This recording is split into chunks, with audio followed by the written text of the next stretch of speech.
Although the Ferrari LaFerrari Coupe debuted at the 2013 Geneva Motor Show, the Aperta convertible variant didn't arrive until the 2016 Paris Motor Show.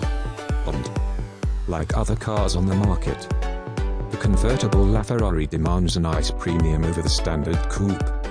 But it's hard to determine official pricing on the higher end of the spectrum. Autocar reports a private broker claimed to be able to source a brand new unit for $3.9 million, 3.5 million euros, but Bloomberg reports the LaFerrari Aperta actually costs $2.1 million. Realistically, its cost doesn't matter because it was sold out before it even debuted.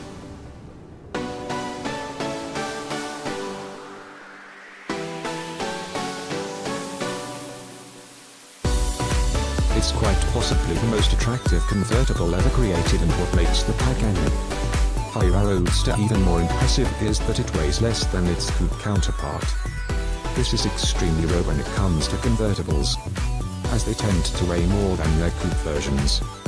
Pagani says the Huayra Roadster weighs 2,822 pounds, making it about 176 lbs lighter, while the AMG-sourced V12 twin-turbo engine still provides 764 horsepower and 738 pound-feet of torque. It goes for a cool $2.4 million.